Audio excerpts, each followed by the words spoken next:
जय जिनेंद्र, हमारी खबर हमारी बोली। मैं हूं आशीष तूफान और आप देख रहे हैं एटीएन बुंदेली।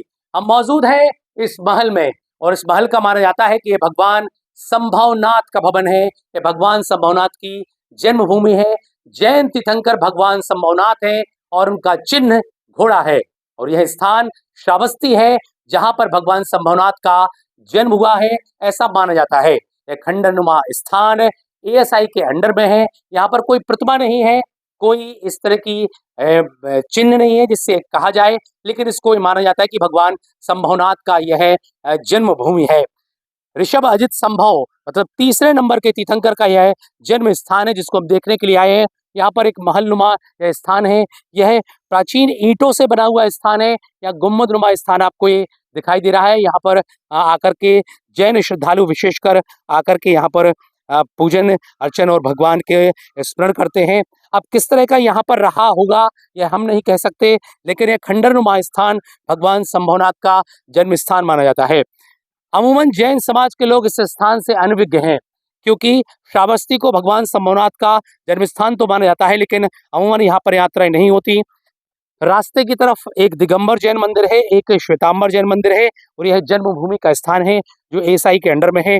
हम आपको अपने चैनल के माध्यम से यह दिखा रहे हैं कि भगवान संभवनाथ का यह जो स्थान है निश्चित ही बड़ा ही महत्वपूर्ण स्थान यह माना जाता है और लग रहा है कि यह स्थान काफी महत्वपूर्ण है, चूंकि जैन धर्म के तीर्थंकर का यह स्थान है। हालांकि बाहर की तरफ एएसआई की तरफ से यहाँ पर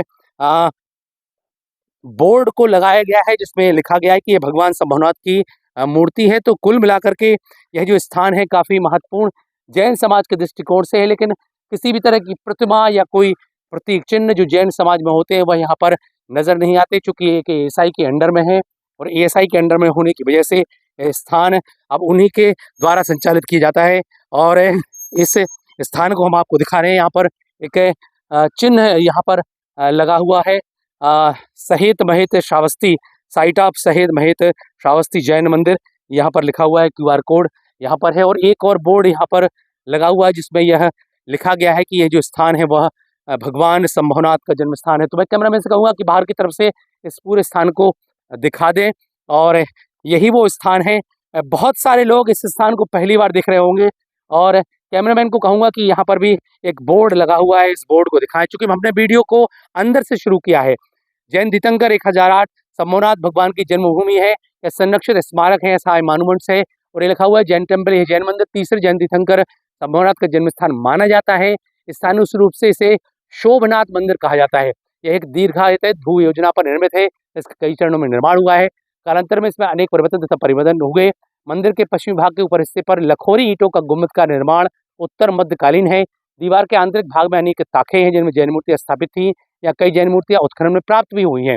मंदिर के उत्तर पश्चिमी एवं दक्षिण पश्चिमी कोनों पर आयताकार कक्षों के अवशेष हैं, जिसके प्रांगण की ही भांति कंक्रीट की फर्श थी। प्रांगण में प्रवेश हेतु पूर्व दिशा की सीढ़ियां बनाई गई जो अग्रभाग में स्थित एक अन्य प्रांगण में उतरती हैं। यह 1 फरवरी 2005 को यह बोर्ड यहाँ पर लगाया गया। तो कुल मिलाकर के यह जो स्थान है यह भगवान संभवनाथ का स्थान बताया जाता है। एएसआई के अंडर में यह स्थान है। यहाँ पर एक गार्ड भाई मौजूद है, क्या कुछ बताएंगे भैया एक जो स्थान के विषय में थोड़ी सी जानकारी बता दें, क्या ये स्थान बस है इस स्थान के विषय में? तीर्थंकर संभवनाथ भगवान के जन्मस्थली माना जाता है। जी जी जी। इसी के जैन मंदिर के नाम से ये जाना जाता है। तो ये संरक्षित है, ये संरक्षित स्मारक। तो यहाँ भक्तजन आते हैं क्या? हाँ, आते हैं, दर्शन के वगैरह करते हैं? यहाँ जैन लोग आते हैं। जी जी। मूर्तियाँ वगैरह हैं क्या? नहीं, मूर्तियाँ हैं नहीं। तो आपने बताया कि एएसआई के संरक्षण में ये पूरा स्थान है और यह स्थान काफी महत्वपूर्ण जैन समाज के दृष्टिकोण से है, तीर्थंकर संभवनाथ के दृष्टिकोण से है और तीसरे तीर्थंकर के दृष्टिकोण से है। आप देखते रहिए हमारा चैनल।